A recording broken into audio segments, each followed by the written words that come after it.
Question number 17. Calculate the work required to be done to stop a car of 1500 kg. तो हमें मास दिया हुआ है, कार का मास कितना है 1500 kg. Moving at the velocity of 60 kilometre per hour. तो हमें वेलोसिटी दिया हुआ है. वेलोसिटी, ये जो वेलोसिटी है ये कौन सी वेलोसिटी होगी?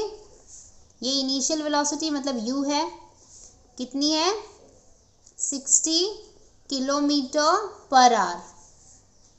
तो ये क्या हो जाएगा? हम इसको 60 इंटू 5/18 से अगर मल्टीप्लाई कर देते हैं, हम लोग अगर इसको 5/18 से मल्टीप्लाई कर देते हैं तो ये मीटर पर सेकेंड में कन्वर्ट हो जाएगा. ठीक है, इसको 6 से काटेंगे, 6 3 यहाँ पे 10 आ जाएगा. तो ये हो जाएगा 50/3 मीटर पर सेकेंड.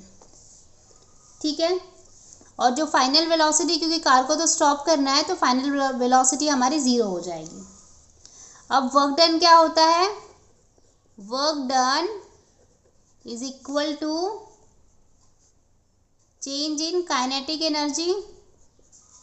और चेंज इन काइनेटिक एनर्जी हमें कैसे मिलेगा? Kinetic energy of final minus kinetic energy of initial, मतलब काइनेटिक एनर्जी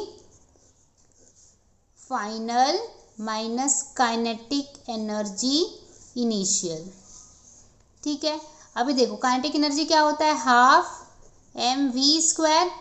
बट फाइनल के केस में जो वेलोसिटी है वो तो 0 हो गई थी, तो हम लोगों ने 0² कर दिया.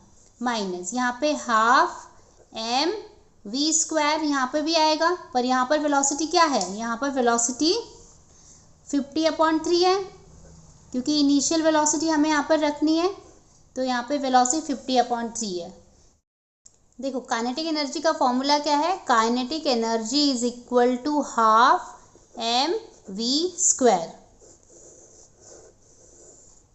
ठीक है, ठीक है. फाइनल केस में वेलोसिटी 0 हो गई थी, इसलिए मैंने वेलोसिटी की जगह पे 0 रखा, और इनिशियल वेलोसिटी हमें दिया हुआ था जिसको मैंने कन्वर्ट किया है मीटर पर सेकेंड में, तो आ गया 50/3. तो मैंने यहाँ पर 50/3 रख दिया है. अब इसको सॉल्व करेंगे. देखो ये आगे वाली क्वांटिटी पूरी 0 हो जाएगी, क्योंकि 0 से जब मल्टीप्लाई होगा तो ये तो 0 हो जाएगा सारी क्वांटिटी.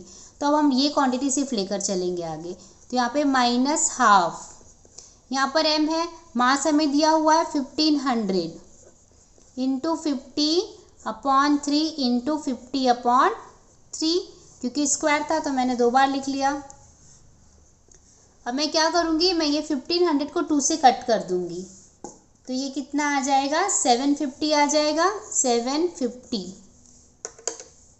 तो मैं लिख देती हूँ -750 इंटू 50/3 इंटू 50/3. अब मैं ये 3 से ये 750 को कट करूँगी तो यहाँ पे आ जाएगा 250. तो मैं यहाँ पे लिख दूँगी -250 इंटू 50 इंटू 50/3. ठीक है, अब ये 250 और 50 को जब मैंने मल्टीप्लाई किया तो मुझे मिला -12,500, और 50 को जब मैंने 3 से डिवाइड किया तो मुझे मिला 16.666. और जब मैं इनको फाइनली मल्टीप्लाई कर देती हूँ तो मुझे मिलता है